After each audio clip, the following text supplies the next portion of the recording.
जय हिंद साथियों, तो स्वागत है आपका हमारे चैनल आरडीए ब्रेन्स पे।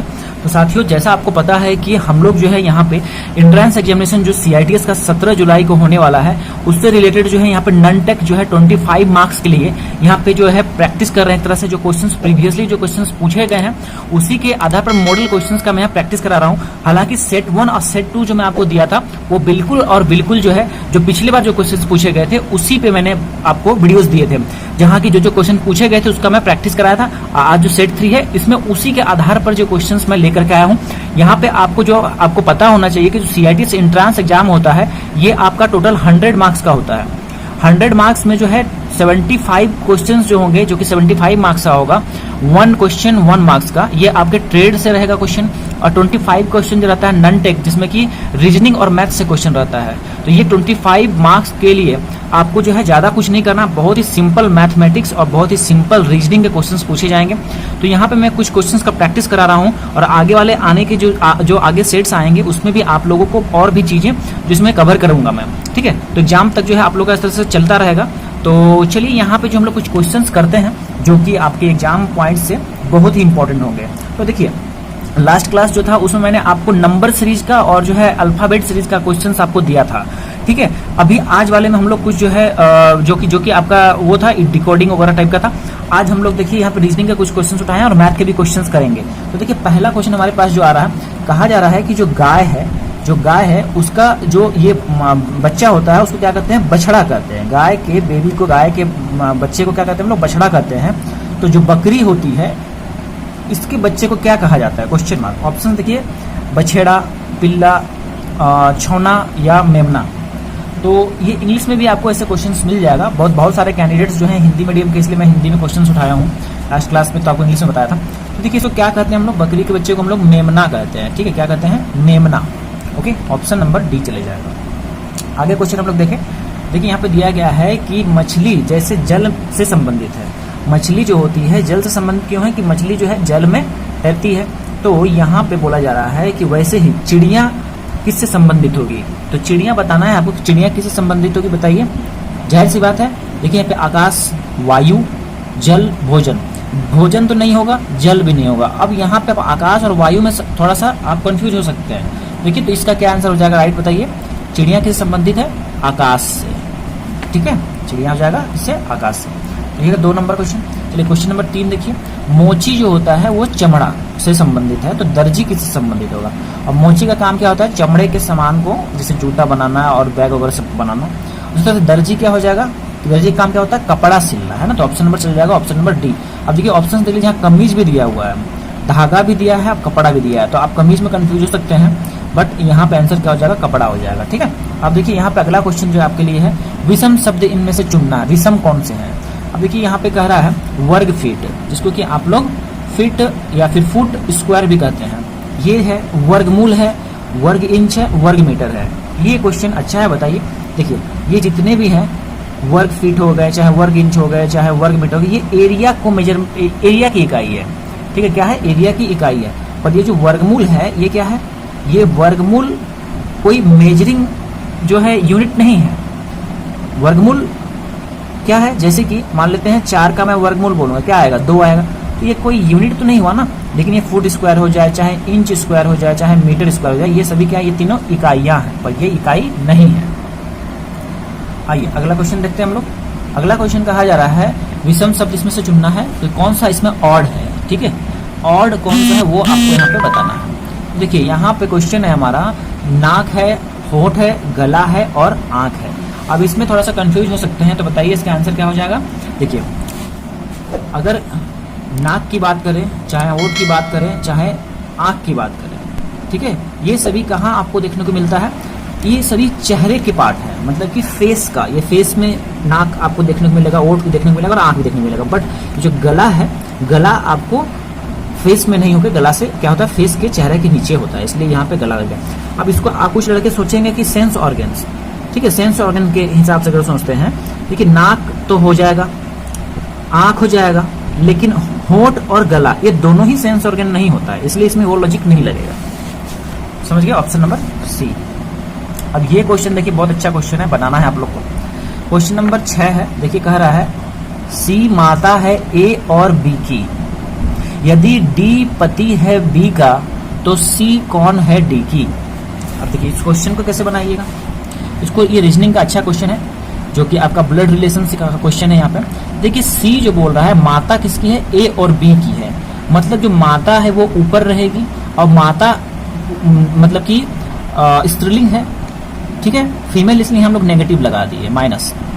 अगर पिता रहते तो यहाँ पे प्लस करते हैं। ये बनाने का तरीका है, इसमें आप कंफ्यूज नहीं होगा, आपका आंसर एक्जैक्टली आएगा कि सी माता है इसलिए एक क्या है, एक लेवल ऊपर है, जनरेशन गैप है इसलिए हमने उसको ऊपर कर दिया। किसकी है भाई, तो ए और बी की माता है, यहाँ पे ए लिखेंगे और यहाँ बी लिखेंगे। अब ये दोनों हो सकते हैं या तो बहन बहन हो या दोनों भाई भाई हो। अब आगे पढ़ते हैं, ठीक है, हम लोग कॉमा लगा दिए, मतलब कि सी जो माता है इसकी भी है, ए की भी है और बी की भी है। आगे देखिए, यदि डी पति है बी का, बी का कौन है, जो डी है, डी वो पति है किसका, तो बी का, तो यहाँ हम लोग कर देंगे प्लस और यहाँ कर देंगे डी। तो बी का कौन है, डी जो है पति है, तो ये पति है तो ये पत्नी है, मतलब ये फीमेल होगी, ठीक है, महिला होगी ये। ओके आगे देखिए, पति है बी का तो सी कौन है डी की। पूछा जा रहा है कि जो सी है वो डी की कौन है, तो डी की कौन है बताइए। जाहिर सी बात है कि ये जो सी है बी की जब माता हुई और ये जब है तो बी कौन हुई, सी की, जाहिर सी बात है बेटी हुई ना, सी की बेटी बी हुई और बी का जो पति है वो डी है, मतलब बी जो है ये डी इसकी बेटी का जो बी है पति, इसकी माँ को क्या बोलेगा, बी की माँ को क्या बोलेगा। जाहिर सी बात है डी जो है सी की दामाद हुई, लेकिन डी के लिए जो सी है वो कौन होगा, कौन होगी, सास होगी, है कि नहीं। जाहिर सी बात है जो भी लड़का है, लड़का की जो वाइफ होगी और उसकी जो माँ होगी वो क्या कहलाएगी, सास ही तो कहलाएगी ना। ऑप्शन चल जाएगा, ऑप्शन नंबर सी। इस तरह का क्वेश्चन आप लोग को देखने को मिलेगा एग्जाम में, इसलिए मैं आपको इस तरह का क्वेश्चन करा रहा हूँ, ठीक है। इसमें और भी क्वेश्चन आप लोग को मैं कराऊंगा, बट आप लोग का बस ये सपोर्ट रहेगा। उसके बाद आप लोग वीडियो को प्यार दीजिएगा, आगे शेयर कीजिएगा और मुझे लगेगा कि हाँ सही में आप लोग लाइक कर रहे हैं तो ही मैं बताऊंगा आगे। ठीक है, एक और क्वेश्चन यहाँ पे लिया हूँ, बहुत अच्छा क्वेश्चन ये भी है। यहाँ देख लीजिए, कहा जा रहा है कि ए की माँ की बहन के पुत्र की बहन ए की कौन होगी, ठीक है। अब यहाँ ऑप्शन देखिए, 4 ऑप्शन दिए हुए, तो इसको देखिए समझिए। ए की माँ, ए की जो भी कोई माँ होगी, ठीक है, ऊपर लिख देते हैं माँ को, यहाँ लिख दिया मैंने माँ, ए की माँ की बहन। अब माँ की बहन, तो माँ की जो बहन होगी यही कोई बहन होगी, इसी के लेवल की होगी, मतलब कि इसी के जनरेशन की होगी, तो माँ के बगल में लिखते मतलब कि एक ही मौसी हो गई ये, ठीक है। अब देखिए बहन के पुत्र, ठीक है, बहन के पुत्र मतलब ये जो बहन है ना इसकी, तो इसका पुत्र, तो पुत्र होगा तो नीचे कर देते हैं, ठीक है, इसको हम लोग लिख देते हैं पुत्र, ये लिख देते हैं। अब पुत्र की बहन, ये जो पुत्र है ना, ये पुत्र की बहन मतलब इसका, इस लड़के की बहन, ये हो गई बहन, ठीक है। ये जो बहन है ए की कौन होगी, ये जो बहन है ये ए की कौन होगी, ठीक है। इन दोनों के बारे में पूछ रहा है, तो बताइए। रिलेशन बिल्कुल क्लियर है कि ये जो भी हो, लड़का हो चाहे लड़की हो, उससे मतलब नहीं है, दिया भी नहीं है, पर इसकी जो मम्मी है, इसकी जो माँ है, उसकी जो बहन है, मतलब इसकी मौसी, ठीक है, इसकी मौसी की बेटी, इसकी मौसी की बेटी कौन लगेगी इसके। जाहिर सी बात है मौसी है इसलिए मौसेरी क्या हो जाएगा, 7 का बताइए, मौसेरी बहन हो जाएगी, ठीक है। इस लड़के के लिए या चाहे लड़की के लिए, चाहे ये लड़का हो चाहे लड़की हो, कोई फर्क नहीं पड़ता है, लेकिन इसके लिए ये जो होगी, ये बहन, ये कौन होगी, मौसी की बेटी होगी, तो मौसेरी बहन कहलाएगी, ठीक है। तो आंसर क्या हो जाएगा, मौसेरी बहन, ठीक है। बहुत अच्छा क्वेश्चन था, इस तरह का क्वेश्चन आप लोग को निश्चित मिलेगा एग्जाम में, 1-2 क्वेश्चन। चलिए अगला क्वेश्चन देखिए, यहाँ पे ये क्वेश्चन भी बहुत इंपॉर्टेंट है, बहुत अच्छा क्वेश्चन है। देखिए, यदि विगत परसों से 1 दिन पहले का दिन शनिवार से 3 दिन आगे वाला दिन हो, यहाँ 2 बार लिखा गया, तो आज कौन सा दिन है, ठीक है, आज कौन सा दिन है ये बताना है। तो हम लोग यहाँ क्या करते हैं, जैसे कि देख लीजिए, हम लोग यहाँ पे लिख लेते हैं like Sunday, Monday, Tuesday, Wednesday, Thursday, Friday, Saturday, ठीक है, सैटरडे ये हमने लिख लिया, सप्ताह में तो 7 ही दिन होंगे ना। अब देखिए यहाँ पे कह रहा है यदि विगत परसों, विगत मतलब क्या होता है, बीता हुआ, तो हम लोग यहाँ पे शुरू करते हैं, मान लेते हैं कि आज का दिन जो है कौन सा है, शुक्रवार है, ठीक है, एज्यूम कर लेते हैं कि आज का दिन, सॉल्यूशन बता रहा हूँ, आज का दिन क्या है, शुक्रवार है, ठीक है। अब यदि विगत परसों मतलब आज का दिन अगर फ्राइडे है, ठीक है, तो फ्राइडे का परसों कौन सा दिन होगा, फ्राइडे का परसों वाला दिन कौन सा होगा, बीता हुआ जो परसों है वो कौन सा होगा, थर्सडे तो कल वाला दिन हो जाएगा, और जो वेडनेसडे होगा यही परसों होगा, ठीक है, मतलब वन डे बिफोर, तो ये हो गया वेडनेसडे पे हम लोग आ गए, ठीक है। यहाँ तक अब हम लोग किए हैं। यदि विगत परसों का मतलब कहाँ आ गए, वेडनेसडे पे आ गए, से एक दिन पहले, अब इससे वेडनेसडे से एक दिन पहले मतलब कहाँ पहुंच गए, ट्यूसडे, मतलब यहाँ तक खत्म हो गया, एक दिन पहले मतलब ट्यूसडे तक हम लोग यहाँ आ गए। का दिन, अब का दिन जो है, ठीक है, मतलब यहाँ पे रुके रहिए, ट्यूसडे पे रुके रहिए, का दिन शनिवार से 3 दिन आगे है, ठीक है। अब शनिवार पे आ जाइए, क्या कर रहा है, ये जो दिन है ना, ये वाला दिन है, ट्यूसडे जो दिन है, क्या है, शनिवार से देखिए दिन शनिवार से 3 दिन आगे है, तो ये शनिवार जो है इससे क्या है, 3 दिन आगे है, तो शनिवार से है ना, तो इसे से लगाया है, इसलिए शनिवार को भी काउंट करेंगे और 3 दिन चलेंगे, ठीक है। ऐसा नहीं है शनिवार के आगे वाले दिन से 3 दिन, नहीं, शनिवार से 3 दिन, तो शनिवार पहला दिन हो गया, संडे दूसरा दिन हो गया, शनिवार का संडे आएगा ना, और फिर ये मंडे, तीसरा दिन क्या हो जाएगा, शनिवार से तीसरा दिन, पहला दिन सैटरडे, दूसरा दिन संडे और तीसरा दिन मंडे। यहाँ हम लोग आ गए तीसरा दिन, ठीक है, तीसरा दिन के आगे वाला दिन, तीसरा दिन ये वाला के आगे वाला दिन हो, ठीक है, मतलब फिर ये भी कहाँ पहुंचाया हमें, ट्यूसडे पे पहुंचा दिया, ठीक है। तीसरा दिन के आगे वाला दिन कौन सा है, ट्यूसडे। इधर से भी जो क्वेश्चन में स्टार्टिंग में पढ़े थे, इधर से भी कहाँ आ रहे थे, परसों से एक दिन पहले ट्यूसडे पे आ रहे थे, इधर फ्राइडे से भी चला तो कहाँ आ गया, ट्यूसडे पे आया, मतलब कि ये जो दिया है वो बिल्कुल हमने जो एज्यूम किया था कि आज का दिन जो फ्राइडे है वो बिल्कुल सही है। तो कह रहा है क्वेश्चन, तो आज का दिन कौन सा है, तो आज का दिन कौन सा हो जाएगा, जाहिर सी बात है फ्राइडे हो जाएगा, क्योंकि हम कहाँ से चले थे, फ्राइडे से ही चले थे, जिसको कि हम माने थे आज का दिन है फ्राइडे, और फ्राइडे से जो लेके चले हैं तो हमारा जो है वैल्यू बिल्कुल इधर से भी फर्स्ट केस में भी ट्यूसडे में पहुंचे और दूसरे केस में भी ट्यूसडे में पहुंचे, मतलब कि फ्राइडे ही राइट आंसर हो जाएगा। आंसर क्या हो जाएगा इसका, देखिए शुक्रवार हो जाएगा, ठीक है। अब आ जाइए हम मैथ का कुछ क्वेश्चंस देख लीजिए। कह रहा है पहला क्वेश्चन, 1 इंच बराबर वाट mm, तो आपको पता होना चाहिए कि 1 इंच बराबर 2.54 सेंटीमीटर होता है। जनरली केस में बहुत सारे सभी को जो है यही याद रहता है, 1 इंच बराबर 2.54 सेंटीमीटर। यहाँ पे आप लगा दीजिएगा ऑप्शन नंबर डी और आपका हो जाएगा गलत, क्यों, क्योंकि यहाँ mm में दे दिया है, तो इस वाले टर्म को हम लोग mm में क्या करेंगे, कन्वर्ट करेंगे।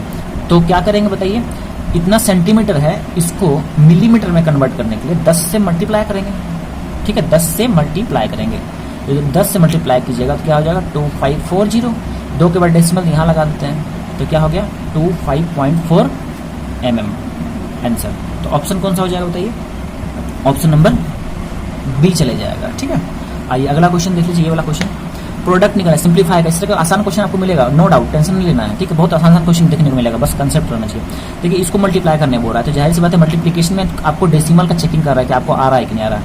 देखिए 3 गुना 5 कर देंगे तो क्या हो जाएगा, जाहिर सी बात है 15 होगा, 3 × 15 होगा। अब देखिए डेसिमल कितने के बाद है, एक तो संख्या 1 के बाद यहाँ पे है और यहाँ पे 3 के बाद है, मतलब यहाँ पे 3 संख्या के बाद है, यहाँ 1 संख्या बाद है, मतलब कुल मिला के 4 संख्या के बाद आपको डेसिमल लगाना है। तो पहला संख्या हो गया, दूसरा संख्या हो गया, तीसरा संख्या, चौथा संख्या, इसके बाद डेसिमल लगा देते हैं, ठीक है। तो यही आपका आंसर हो जाएगा। अब ढूंढिए कौन सा ऑप्शन है, तो ऑप्शन नंबर बी हो जाएगा, ठीक है। अगर नहीं समझ में आए तो एक बार थोड़ा सा पीछे करके देख लीजिए। आइए अब वर्गमूल निकालना है किसका, 5 to 9 का। अभी बहुत अच्छा क्वेश्चन है, इसको आप लोग अगर इस एलसीएम विधि से, मतलब कि जो आपका फैक्टर विधि होता है उससे बनाइएगा तो ये नहीं बनेगा।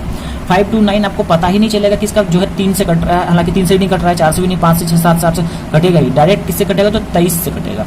तो 23, ठीक है, 23 गुना 23, 23 को 23 भागा लगाइएगा तो फिर इतना आ जाएगा। तो इसका आंसर क्या हो जाएगा, 23 गुना 23 बराबर 23, इसका आंसर आ जाएगा, ठीक है। बट अगर एग्जाम में आगे आपको याद नहीं है 23 का तो कैसे बनेगा, देखिए यहाँ पे सब में ऑप्शन देखिए, लास्ट अंक देखिए क्या दिया है, 3 दिया है। तो आप सोचिएगा कि 13 गुना 13 करेंगे तो आंसर इतना आना चाहिए, तो नहीं आएगा, 3 3 9, हालांकि यहाँ पे आ गया, बट इसको मल्टीप्लाई कीजिएगा तो ये आपका 196 नहीं 9 हो जाएगा ना, तो समथिंग यहाँ पे इसका वैल्यू आता है 69, हाँ ठीक है, 169 समथिंग वैल्यू आएगा। 23 को जब 23 गुना 23 कीजिएगा, ठीक है, 23 गुना 23 तो 529 आ जाएगा। तो आंसर तो ये हो जाएगा, बट आपको मैं जो है ये प्रोसेस बता देता हूँ जो कि भाग विधि कहलाता है, ठीक है। 529 का भाग विधि जान लीजिए, भाग विधि में कोई समस्या ही नहीं होगा आपको। सबसे पहले क्या करते हैं हम लोग, पेयरिंग करते हैं, ठीक है। तो पेयरिंग जो करते हैं तो हमेशा जो है राइट साइड से पेयर किया जाता है, इधर से हम लोग पेयर करेंगे, फर्स्ट पेयर और सेकंड पेयर। इसको बनाने के लिए यहाँ 0 लगा दिए, ठीक है। अब देखिए सबसे पहले इसका काम होगा 5 का, तो यहाँ पे जो संख्या रखेंगे नीचे की वही संख्या रखेंगे। जैसे कि 1 अगर लेंगे तो यहाँ पे 1 गुना 1 करेंगे तो यहाँ 1 लिखाएगा, बट हमको क्या लेना है, इसके नियरेस्ट पहुंचना है, तो हम लोग क्या लेते हैं 2 ले लेते हैं। 2 गुना 2 जो मल्टीप्लाई कीजिएगा, 2 गुना 2 यहाँ लिखिएगा 4, और ये 2 जोड़ 2 यहाँ नीचे लिखाएगा, तो 2 जोड़ 2 यहाँ भी 4 हो जाएगा, ठीक है। तो जोड़ 2 4। अब इसको क्या करते हैं, यहाँ पे जो मल्टीप्लाई करके लिखे हैं 4, इसको घटाइए, 5 में से 4 जाएगा, क्या आ जाएगा बताइए, 1 आ जाएगा। और ये 29 ऐसे कैसे उतरेगा, दोनों साथ में उतरेगा, क्योंकि जोड़ा लगाया ना, जोड़ा एक साथ उतरेगा। अब देखिए यहाँ पे कितना चला ये बताइए, 2 टाइम चलाते हैं हम लोग। यहाँ पे जो भागफल है वो यहाँ पे लिखेंगे, ठीक है, 2 लिखेंगे, 2 लिख दिए। अब देखिए यहाँ पे आप 129 है और यहाँ 4 है। अब यहाँ क्या रखिए, जो यहाँ रखिएगा वो नीचे भी रखना होगा, और यहाँ पे मल्टीप्लाई करके यहाँ लिखना होता है। जैसे अगर 1 दे दें, यहाँ भी 1 दे दें, तो जब मल्टीप्लाई करेंगे कितना होगा, 41 गुना 1 41 होगा। देखिए 129 से बहुत ही छोटा है, तो हम लोग बढ़ते हैं किधर, 2 पे चलते हैं, 2 से रखते हैं, यहाँ भी 2 यहाँ भी 2, क्या होता है 2 दूनी 4 और यहाँ पे 4 दूनी 8। तो बताइए 84 जो है, यहाँ 84 आया और यहाँ 129 है। ये भी क्या है, बहुत छोटा लग रहा है, इसके नजदीक नजदीक पहुंचना है या तो इसके बराबर पहुंचना है। तो हम लोग 2 पे नहीं, अब 3 पे करते हैं, ठीक है, 3 पे। तो देखिए 3 पे करके देखते हैं, तो 3 तिया 9 और 4 तिया 12, ठीक है। तो देख हम लोग क्या देख रहे हैं कि जब 3 रखा गया तो बिल्कुल 129 और 129 आ गया हमारा, मतलब 129 के बराबर हो गया, ये टर्म इसके बराबर हो गया। तो अच्छी बात है, ये कट गया, पूरा परफेक्ट स्क्वायर हो गया। तो 3 से चला, यहाँ पे 3 रख दिया, ये घटाइएगा, जो इन दोनों को क्या हो जाएगा, 0 हो जाएगा, ठीक है। इसको जोड़िए ना जोड़िए, ऐसे जोड़ देते हैं, आंसर हमारा कितना गया, 23 आ गया। तो इस तरह का आप लोग प्रैक्टिस कीजिएगा, आप लोग को जो है बहुत मतलब कि आराम से बना पाएगा। जैसे 625 का है, इसको भी आप लोग बनाइए, तो यहाँ पेयर कर लीजिए, ठीक है, पेयर कीजिएगा। यहाँ पे बताइए 2 से चलाएंगे हम लोग, 4 आ जाएगा, इसको घटाएंगे 2 हो जाएगा, इन दोनों को जोड़ देंगे 4 हो जाएगा। ये कितना चला था, 2 चला था। अब देखिए यहाँ पे अगर आप जो है ये 2 5 उतरेगा, ये वाला पेयर यहाँ जो है नीचे यहाँ उतर जाता है। अब यहाँ 1 से चलाएगा 41 बहुत छोटा हो जाएगा, 2 से चलाएगा तो जो है आपका ये भी बहुत ज़्यादा छोटा हो जाएगा, 84 होगा। फिर 3 से भी छोटा होगा, 4 से भी छोटा होगा। जब 5 से चलाइएगा ना, तो देखिए इसके बराबर हो जाएगा, 25 25 पंचोक 20 और 2 22। देखिए पूरा इससे ये कट गया, मतलब आंसर कितना आ गया, यहाँ एक बार 2 चलाया 2 लिखे, यहाँ 5 चलाया यहाँ 5, आंसर कितना हो जाएगा, 25 हो जाएगा, ठीक है। इस तरह से आप बहुत आसानी से बना पाइएगा। डेसिमल का भी आ जाएगा तो बना लीजिएगा आराम से, ठीक है। ओके, अगला क्वेश्चन यहाँ देख लीजिए, बहुत ही अच्छा क्वेश्चन है ये वाला। यहाँ कहा जा रहा है थीटा का मान निकालना है। जो थीटा दिया है, थीटा का वैल्यू आपको बताना है, जहाँ की ये एक समकोण जो है त्रिभुज है, समकोण है, क्योंकि यहाँ पे क्या है 90 डिग्री है, ठीक है, 90 डिग्री इसलिए समकोण हो गया। अब देखिए जो है ना, ये जो थीटा होता है, थीटा का हमेशा सामने वाला जो एंगल होता है वो परपेंडिकुलर होता है, मतलब ये लंब होता है। तो ये लंब मतलब P दिया है, और ये क्या हो जाएगा, बेस मतलब आधार दिया है, और ये हाइपोटेनस है। तो आपको पता होना चाहिए ये दोनों टर्म जो दिया है ये क्या है, ये दोनों टर्म जो है आपका P और B है, ठीक है, परपेंडिकुलर और बेस है। तो मुझे बताइए tan थीटा जो होता है वो क्या होता है, tan theta perpendicular by base ही तो होता है। tan theta equal to P by B, मतलब कि लंब बटा आधार होता है। तो यहाँ पे देखिए P का वैल्यू दिया हुआ है हमको, कितना दिया है 100/100√3। अब बेस का कितना वैल्यू दिया है 100 दिया हुआ है, यहाँ 100 रख दिया। अब यहाँ से ये कट जाएगा, ठीक है, यहाँ से ये दोनों कट गया, कितना आ गया √3। अब देखिए यहाँ क्या हो गया, tan थीटा बराबर √3, tan थीटा बराबर √3। तो थीटा बराबर के इसका कितना हो जाएगा, tan इनवर्स √3। अब बताइए कि √3 जो होता है किसका मान होता है, tan थीटा, या फिर ऐसे समझिए tan थीटा बराबर √3, ठीक है, tan थीटा बराबर √3 मतलब ओके, tan थीटा बराबर √3। तो यहाँ आपको पता होना चाहिए कि जो tan आपका 60 डिग्री होता है, tan 60 डिग्री का मान होता है √3, ठीक है। तो यहाँ पे देख लीजिए, यहाँ पे हम लोग क्या लिख सकते हैं बताइए, देखिए यहाँ पे tan थीटा इक्वल √3 और यहाँ पे tan 60 डिग्री इक्वल √3, मतलब कि जो थीटा का वैल्यू कितना है 60 है, ठीक है, थीटा का वैल्यू कितना है 60 है, तभी तो √3 का मान देगा वो, है ना। तो आंसर कितना हो जाएगा, ऑप्शन नंबर सी हो जाएगा, ठीक है। ऐसे भी tan इनवर्स √3 का मान आ जाएगा 60 डिग्री। तो थीटा का वैल्यू कितना हो गया 60 डिग्री हो गया। यही अगर वैल्यू 1/√3 होता तो तब आप 30 डिग्री पे ऑप्शन नंबर ए पे क्लिक कर देते। ठीक है, चलिए ऐसे तो आप लोग का ऑनलाइन एग्जाम होगा, मतलब कि CBT बेस्ड होगा, OMR नहीं होगा। चलिए अगला क्वेश्चन हम लोग देख लेते हैं। देखिए यहाँ पे कहा जा रहा है साइन थीटा किसके बराबर होगा, साइन थीटा किसके बराबर होगा। देखिए यहाँ पे हम लोग एक ट्रायंगल बना लेते हैं, समकोण त्रिभुज, राइट एंगल ट्रायंगल, जो कि ये आपका 90 डिग्री है, ये आपका परपेंडिकुलर जो कि लंब है, ये आपका आधार जो कि बेस है, और ये आपका हाइपोटेनस जो कि कर्ण है। ठीक है, हाइपोटेनस। अब देखिए साइन थीटा जो होता है ना, साइन थीटा बराबर क्या होता है, P/H होता है, परपेंडिकुलर बाय हाइपोटेनस, मतलब कि लंब बटा कर्ण होता है ना। तो देखिए यहाँ पे ये चीज समझ लीजिए कि जो साइन थीटा जो है वो P/H तो हो गया, और ये वाला को हम लोग जो है क्या लिखते हैं, थीटा अगर लिखते हैं, ये हाइपोटेनस है, तो थीटा के सामने वाला ये जो पार्ट होता है इसको हम लोग क्या कहते हैं, परपेंडिकुलर कहते हैं हमेशा।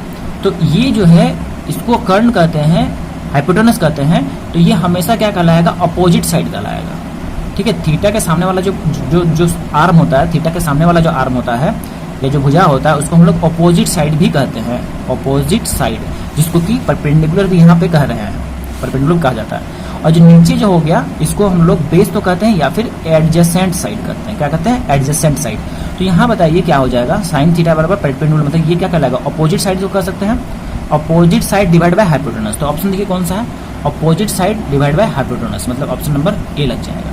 ठीक है, ये चीज जान लीजिए आप लोग, परपेंडिकुलर जैसे यहाँ पे इस फिगर के लिए यहाँ पे थीटा के सामने वाला क्या हो जाएगा, अपोजिट साइड हो जाएगा, ये आपका हाइपोटेनस हो जाएगा, और ये एडजेसेंट साइड हो जाएगा, क्या हो जाएगा, एडजेसेंट साइड। इससे साइन थीटा का पूछा है, आपसे कॉस का भी पूछ सकता था, टेन का भी पूछ सकता था।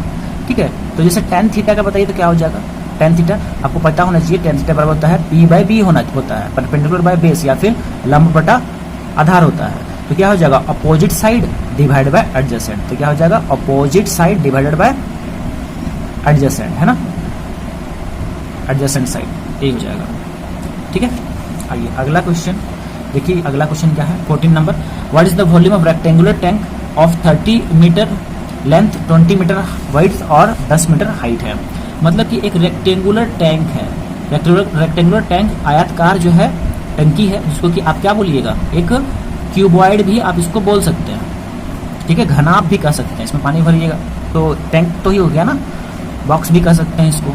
अब देखिए इसका लंबाई कितना है, 30 है, चौड़ाई कितना है, ये जो चौड़ाई है आपका 20 है, और ये जो ऊंचाई है 10 है। तो आयत निकालना, वॉल्यूम निकालना, तो वॉल्यूम क्या होगा, वॉल्यूम बराबर लंबाई गुना चौड़ाई गुना ऊंचाई है, तो L into B into H. L का मान है 30, बी का मान है ब्रेथ का 20 है, और हाइट का कितना है 10 है। गुना कीजिए इन सबको, 3 दूना 6, और कितना सुनना, 1 2 3, 1 2 3 हम कर दिए। अब देखिए ये टर्म आ गया, कितना हो गया 6000। अब देखिए मीटर में, ये भी मीटर, ये भी मीटर में, तो क्या हो जाएगा, मीटर क्यूब। आंसर कितना हो जाएगा, 6000 metre cube. Option number B चले गया। ठीक है, ऑप्शन नंबर बी। अब देखिए आज के जो है हमारा जो क्लास है उसका अंतिम सवाल है, यहाँ पे अंतिम सवाल हम लोग देखेंगे। देखिए बहुत अच्छा क्वेश्चन है, वॉल्यूम ऑफ सिलेंडर, मतलब कि एक बेलन है, एक बेलन, इसका आपसे जो है आयत पूछा गया है, मतलब ये हाँ, इससे क्या पूछा गया आपका, वॉल्यूम पूछा गया, आयतन पूछा गया, सॉरी आयतन पूछा गया है। ठीक है, अब देखिए ये जो हमारा क्या है, त्रिज्या है, रेडियस है, ये हमारा क्या है, हाइट है, h है। देखिए हाइट दिया गया है, ऊंचाई दिया गया है जो कि 12 है। ठीक है, और ये त्रिज्या कितना दिया है, 7 दिया है। आपको पता होना चाहिए कि जो वॉल्यूम होता है, वॉल्यूम बराबर क्या होता है, πr² होता है। ठीक है, πr² जो हो गया आपका, जो बेस हो गया, बेस नीचे जो है आपका वृत्ताकार है, तो वृत्त का जो आपका जो एरिया होता है, क्षेत्रफल होता है, वो क्या होता है, ये वृत्त का क्षेत्रफल πr² होता है।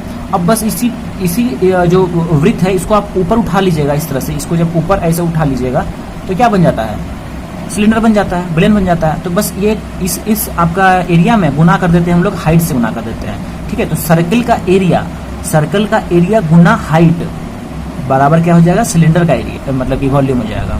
ठीक है, तो πr² इंटू एच। ठीक है, तो यहाँ पे पाई का मान हम रखेंगे 22/7 गुना आर का वैल्यू कितना है, देखिए 7 त्रिज्या दिया है, तो 7 गुना 7 क्योंकि स्क्वायर इसलिए, और हाइट का मान कितना हो जाएगा, 12 दिया हुआ है। सॉल्व कीजिए, यहाँ 7 से 7 कट जाएगा, 22 गुना 7 गुना 12। तो इनको जब कीजिएगा 22 गुना 7 गुना जब 12 कीजिएगा तो आपको आ जाएगा 1846। ठीक है, 1846। अब देखिए यहाँ पे क्या है, सेंटीमीटर क्यूब आएगा इसका आंसर।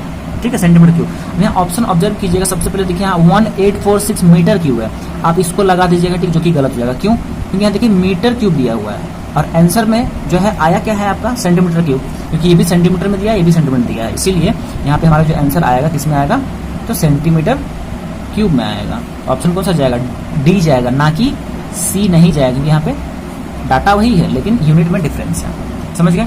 तो इस तरह से हम लोग जो है सारे क्वेश्चंस यहाँ पे जो है कवर किए हैं और होपफुली कि आपको चीज़ें जो है समझ में आई होगी, मैंने अच्छे से एक्सप्लेन करके समझाया है। तो यहाँ पे सिर्फ जो है आपका ये क्वेश्चंस कवर नहीं हो रहा है, साथ ही साथ आपको कंसेप्ट भी दे रहे हैं और फिर कैसे क्वेश्चंस बन रहा है उसको भी बता रहे हैं, और इसी के आधार पर आपको क्वेश्चंस भी एग्जाम में देखने को मिलेगा। आई होप कि आपको समझ में आया होगा ढंग से।